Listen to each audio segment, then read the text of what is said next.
Tout ce qu'on peut nommer dans les cieux des cieux ne vient qu'au Père des cieux des cieux. Tout ce qu'on peut nommer dans les sept cieux ne revient de droit qu'à Christ. Légitimement. Autorité, souveraineté, puissance. D'abord, domination, puissance.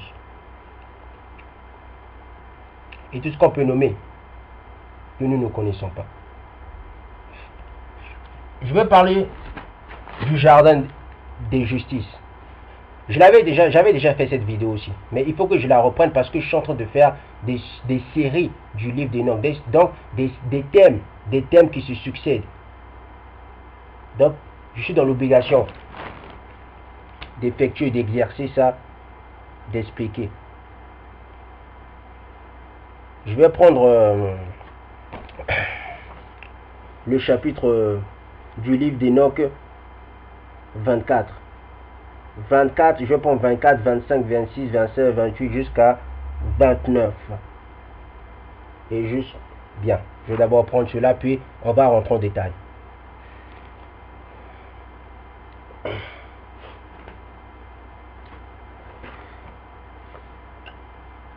Je vais d'abord prendre le 25. Je vais prendre le 25. Et par la suite, je vais prendre le 24 avant la fin. De là, je me dirigeais vers le centre de la terre et j'aperçus un lieu fortuné et fertile. Vous comprenez bien? Donc, Enoch avait eu une vision. Enoch est allé vers le centre de la terre. Mais je vais bien expliquer cela quand on va rentrer dans le livre des Jubilés. C'est là que vous allez comprendre, Israël se trouve en Afrique. Je vais bien accentuer encore ça. Je vais bien mettre ça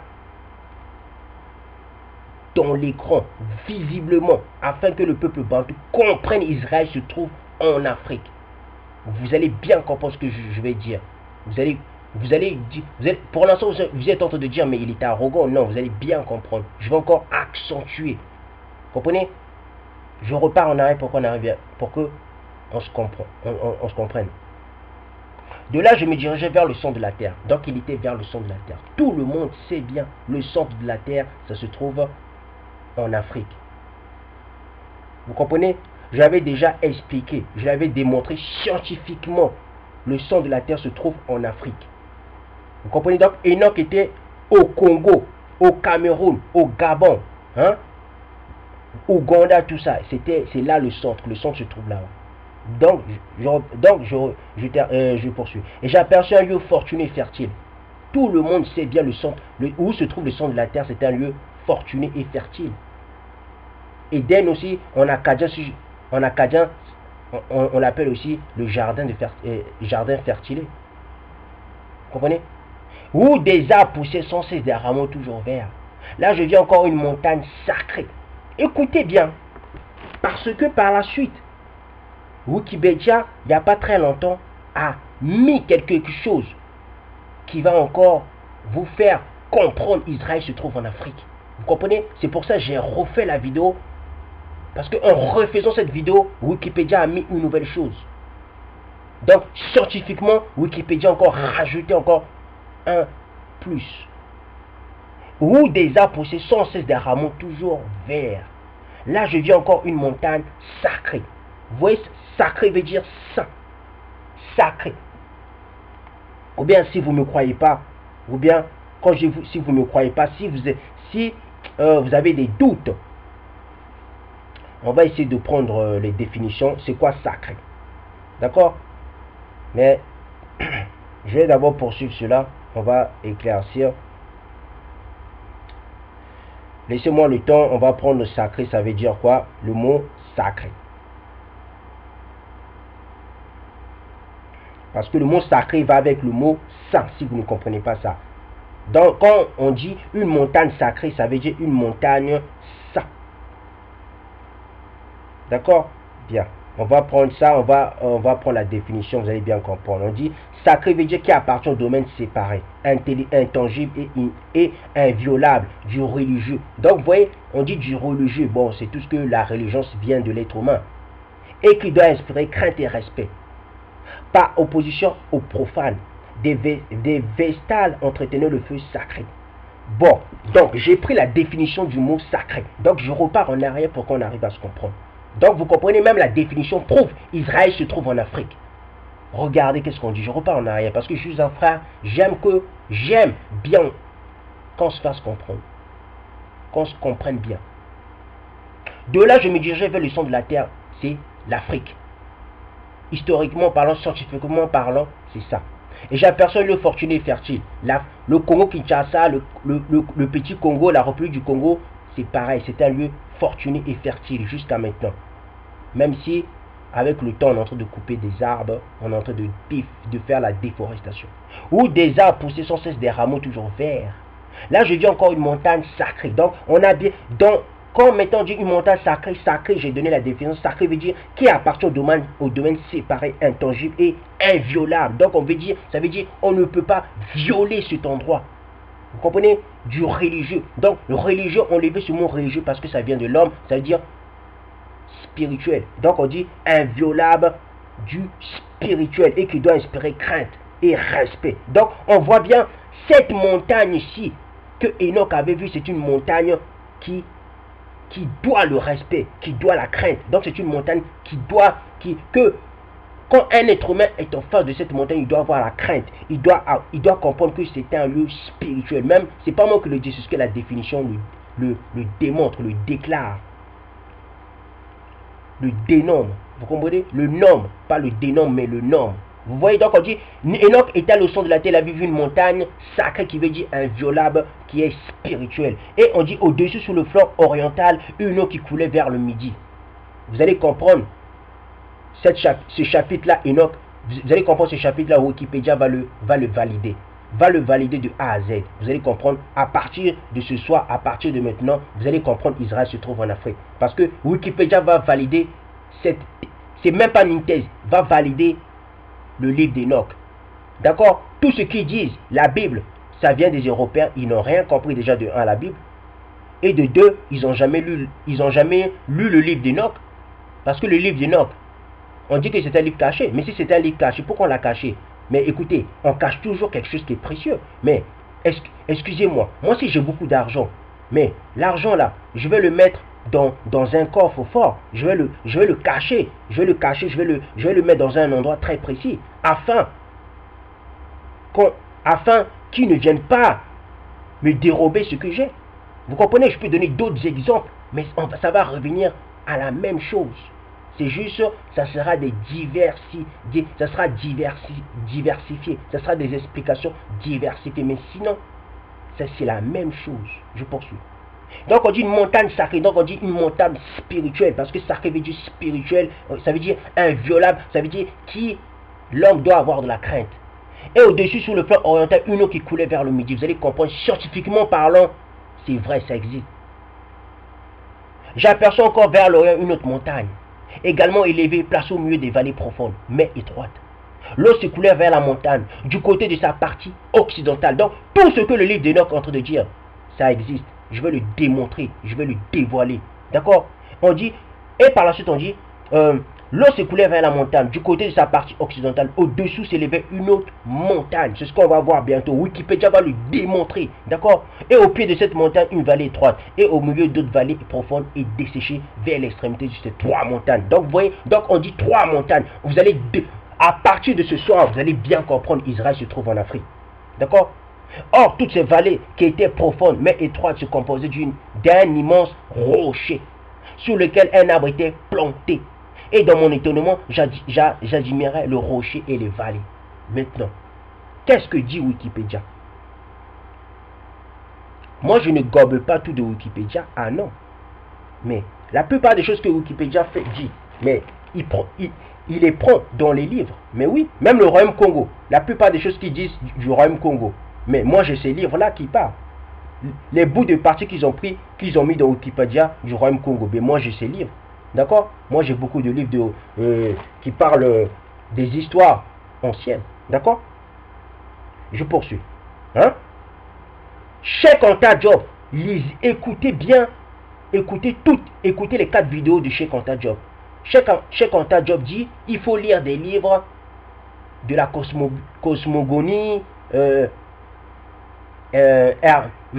égyptienne. Il faut aussi lire des livres. Mais ces livres-là qui disent, que Cheikh Anta Diop a dit, c'est dedans qu'on trouve la vérité.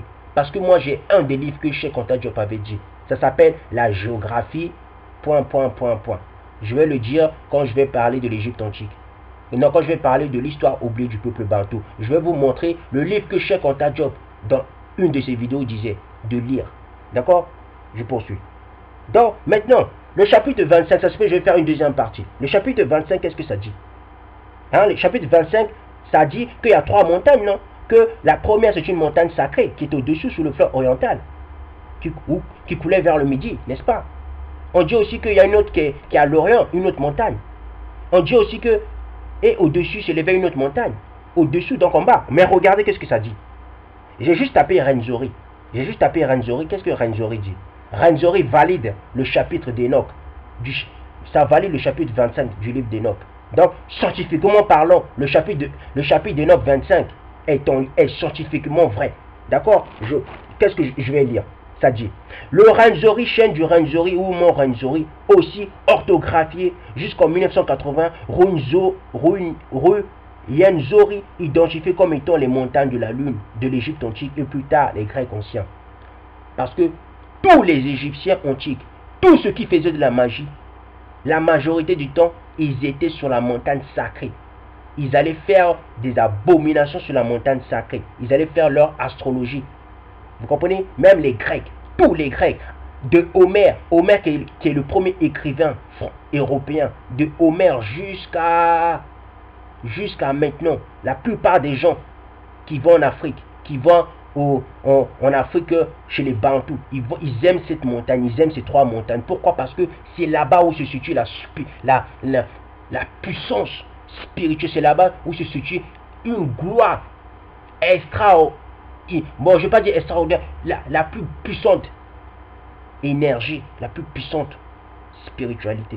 Donc je poursuis. On dit, et plus tard des Grecs anciens, donc les Grecs anciens connaissaient les Bantous, c'est pas moi qui le dis, d'accord? On dit que la montagne de Renzori, les Grecs anciens allaient là-bas. Mais s'ils allaient là-bas, ça veut dire qu'ils connaissaient les Bantous, d'accord? Et nombreux disent qu'il faut montrer les preuves qui disent les Grecs ont ramené en esclavage le peuple bantou. Moi, je veux le montrer, d'accord? Mais laissez-moi étape par étape. Si vous ne me croyez pas, allez lire l'histoire des Carthaginois. Les Carthaginois, c'était des Grecs. Ils faisaient du business, ils faisaient du commerce, ils faisaient du troc avec le peuple bantou. Et ils ont mis en esclavage aussi le peuple bantou, si vous ne savez pas ça. Avant que Rome vienne détruire les Grecs, si vous ne savez pas ça. D'accord? Je poursuis.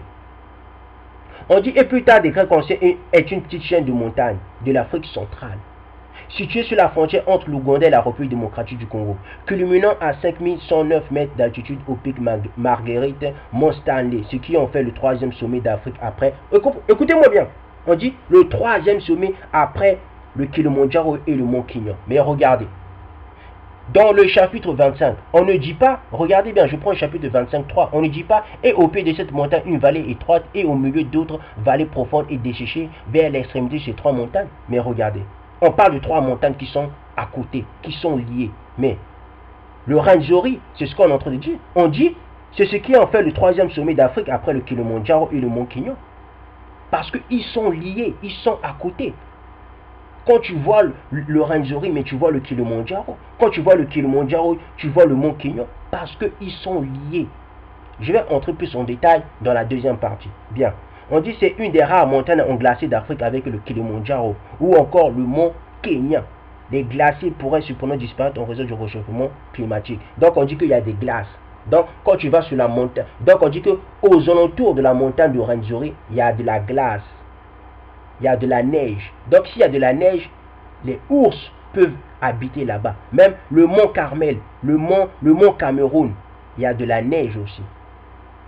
Vous comprenez? Donc au Kilimandjaro, il y a de la neige. Donc ne vous détrompez pas si vous ne voyez plus des ours en Afrique. Parce qu'il existait des ours.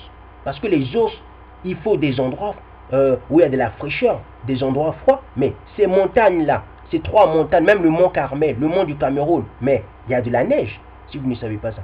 Je poursuis. C'est ce qu'on dit, Wikipédia le dit. Hein. Vous comprenez? Même scientifiquement parlant, c'est vrai. Bien. Donc, on a bien vu le chapitre 25 du livre d'Enoch démontre scientifiquement, historiquement parlant, Israël se trouve en Afrique. Vous comprenez? La montagne de Sion, si on peut dire, pour l'instant, la montagne de Sion, c'est le Rwenzori.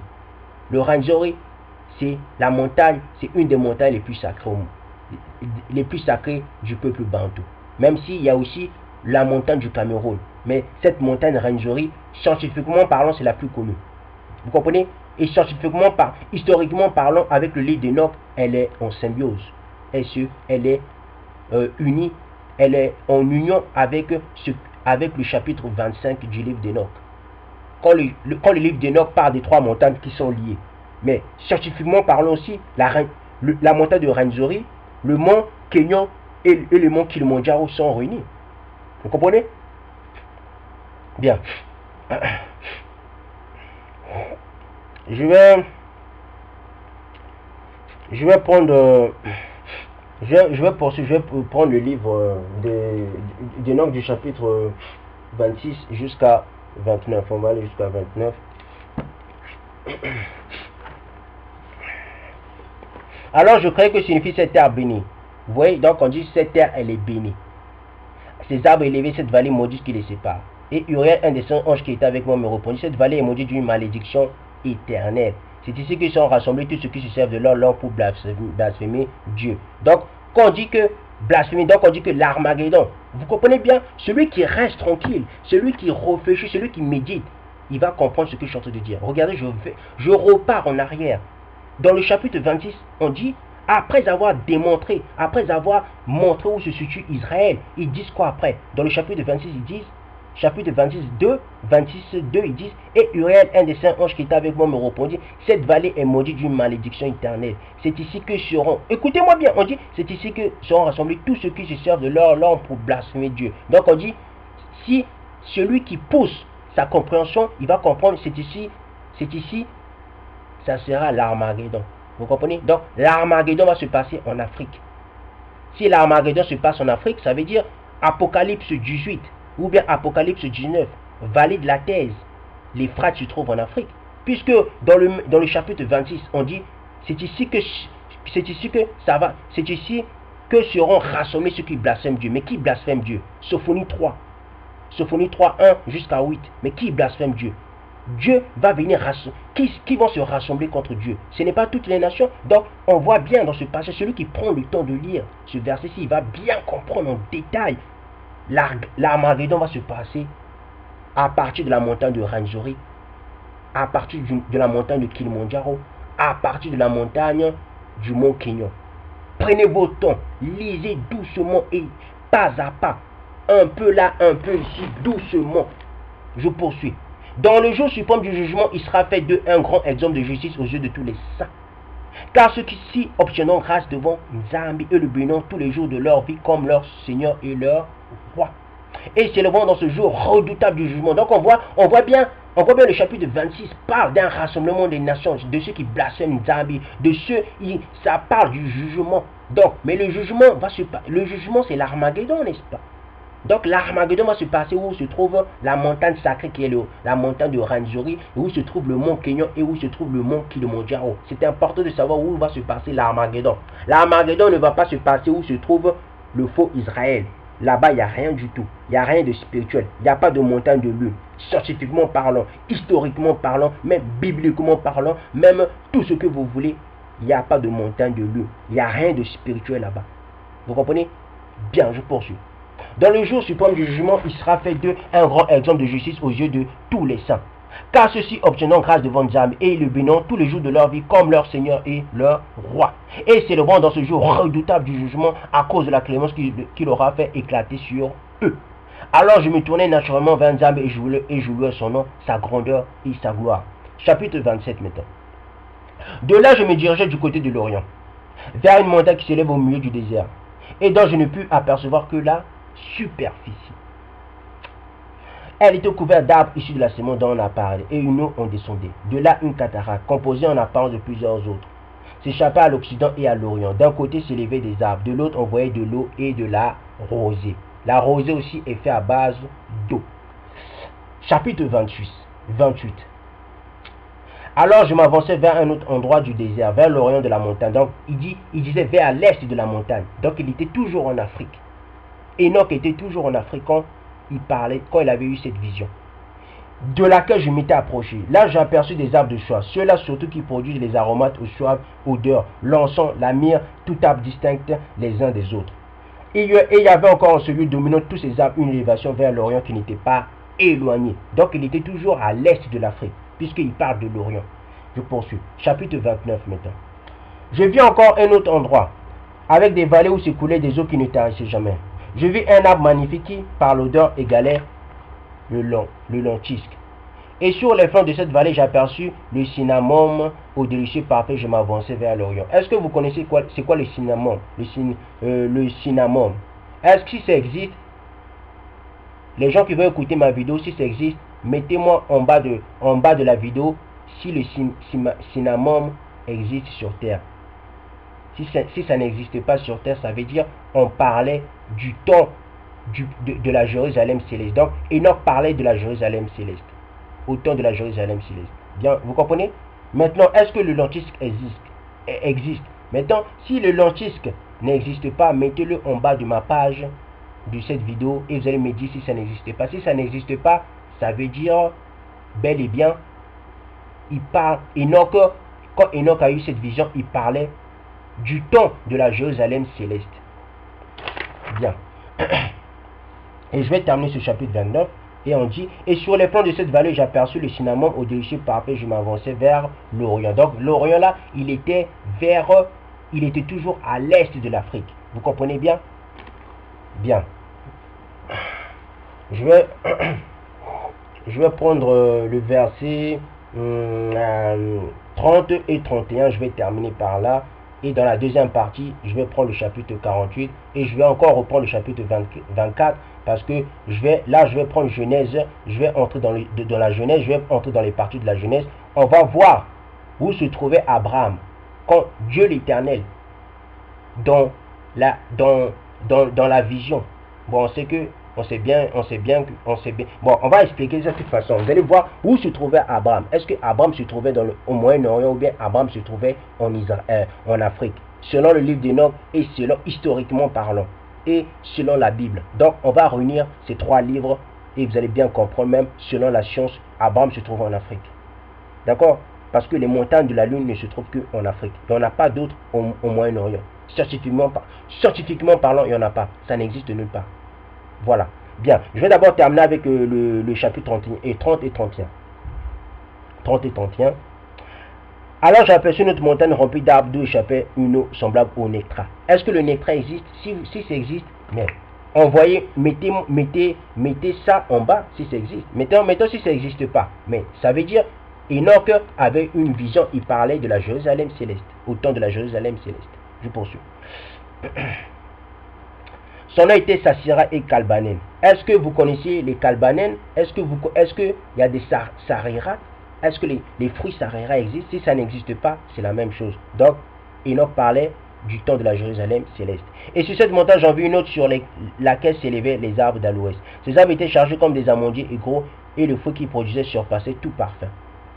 Vous comprenez? Ça surpassait tout parfum. Je poursuis. Chapitre 31, je termine avec ça. Après cela, je me tournais du côté du nord et je me mis à considérer les entrées par-dessus les montagnes. Donc il s'est tourné après vers le nord. Donc il n'était plus vers l'est. Donc il s'est tourné vers le nord. Et je vis 7 montagnes couvertes de sphinx fins, d'arbres odorifères et de canaliers de papyrus. Donc il était toujours en Afrique. Il n'était pas dans l'Afrique du Nord. Non, il était à l'est de l'Afrique, mais après il s'est tourné vers le nord. Donc il commençait à monter. Et puis je laissais derrière moi les sommets de ces montagnes et m'avançais vers l'Orient. Donc, vous voyez, il était toujours à l'Orient, mais à l'Orient, au nord de l'Orient. Donc, il était toujours à l'est de l'Afrique. Vous comprenez? Je passais la mer Érythrée. Donc, après, il a passé la mer Érythrée. Donc, il a passé la mer Rouge ou bien la mer Morte. Donc, la mer Érythrée, il a passé là-bas. Et par la suite, et quand je lui dépassais, je tournais mes pas vers l'ange Zataël. Et je parvais au jardin de justice. Là, je vis entre autres plusieurs arbres élevés couverts de fleurs. Leur parfum était délicieux. Leur forme variée et élégante. Il y avait là aussi l'arbre de la science. Vous voyez, on parle de l'arbre de la science. Mais l'arbre de science, la science, ça veut dire quoi? Prenez le dictionnaire. Ça veut dire